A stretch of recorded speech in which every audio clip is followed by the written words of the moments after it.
Hey, welcome back to your favorite movie review channel with its ever so lovely host. That's me, Peter Man. What's up, y'all? Of Man Cinema Reviews. On today's episode, we're going to be reviewing Evil Dead Rise. But before we do that, go ahead and press like, subscribe, and hit the notification bell as well to notify you of any and all reviews to this channel. Thank you very much for choosing Man Cinema Reviews. All right, so when two estranged sisters meet up, this family reunion is cut short when flesh-possessing demons arrive and are awakened. And now the battle of survival is to the fittest. Now with this film, we already have its beginnings from Sam Raimi and Bruce Campbell, the Evil Dead trilogy, including Army of Darkness. We had the remake 2013 Evil Dead, and now we have 2023's Evil Dead Rise. So this is directed by Lee Cronin, not to be confused with David Cronenberg.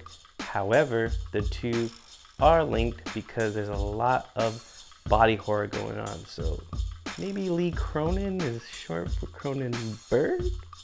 Sorry, I was just testing out my dad jokes. They're terrible. I think that one landed. Anyways, this has a relatively unknown cast. Alyssa, Sutherland.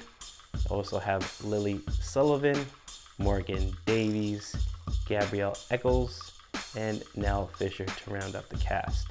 And this is the family in the film. It is set in Los Angeles, so we're outside of the cabin in the woods. However, that's how the film opens in this iteration. So you have the humble beginnings of what was cooking with Sam Raimi and Bruce Campbell. However, what Lee Cronin does is takes his indie horror aesthetic and just embolds it and broadens the scope in his iteration. And what I liked about this film is that it's set in one place, in an apartment in downtown LA, and now we're brought into the metropolitan area with the Deadites and the Book of the Dead. The way that this film opens is that we have a estranged sister, Lily Sullivan, who is a guitarist, and she just found out that she is pregnant, and she goes to her sister Ellie, played by Alyssa Sutherland, with her 3 kids. We have Danny, played by Morgan Davies. We have Bridget, played by Gabrielle Echols, and the youngest is Cassie, played by Nell Fisher. And what I liked about this is the family dynamic. I like how each person brings something new to the table. I do like the dynamic of the kids and how close their relationship is. And with the sisters, their bond, you feel the estranged relationship. And so it's the younger sister going to the older sister, with advice and seeking that approval and guidance, knowing that her sister has 3 children. She's gonna be a mother as well. But again, this little family reunion is cut short when Danny is going underneath their parking structure when a quake creates a hole in the ground, and that lies the Book of the Dead, as well as the vinyls that come with it. There's a recording of a man who comes across the Book of the Dead, and supposedly it's Bruce Campbell's voice. Bruce Campbell of the Evil Dead trilogy, Ash, the iconic Ash. And so that's cool. I like the fact that it brings the old and into the new, and I like that relationship, and it works out well. Now, like I said, it's a bottled, film. We're really contained into one area, and you would think that would work. This is very brisk. It's under 100 minutes. You like to be in and out of the film. However, to me, does the film bring the horror aesthetic? It does. And I really like the body horror that happens towards the end of the film. A lot of the gore is just splattered all over the screen. However, without rhyme nor reason, I just felt like this film coasts with the way that the film's aesthetic is borrowed from the Sam Raimi, Bruce Campbell, beloved trilogy. And you have its built-in audience that accepts it for what it is, a good time and a scary time at theaters. However, does it break new ground? Are we recreating the wheel here?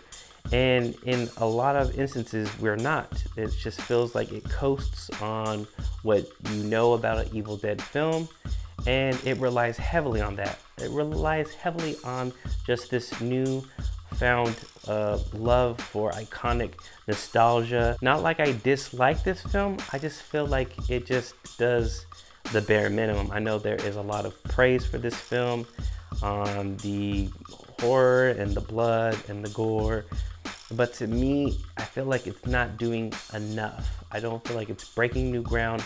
I don't feel like it renders a requel, if you will, if we're going in that direction to carry on the mantle, carry on the torch.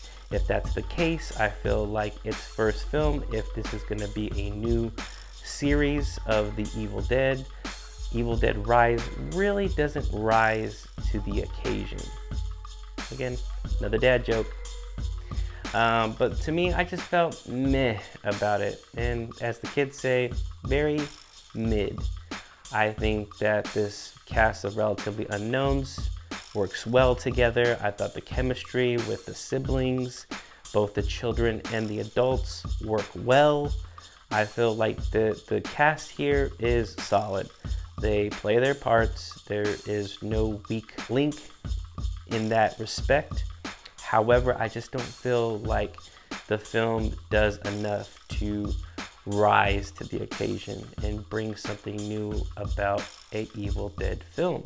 That's just my thoughts. I thought it was just okay. I thought it was serviceable. I don't really think it's that scary, and I think it's rather forgettable. I think if I saw it once more or twice more, that's fine. It's just nothing that I'm gonna come back on repeated viewings. And that's just how I feel.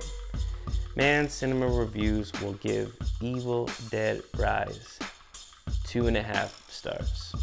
Yeah. Shout out to my baby bro, Preston. If you rock with the music, he provides the score. Thank you very much for choosing Man Cinema Reviews, and we'll see you on the next one. Peace.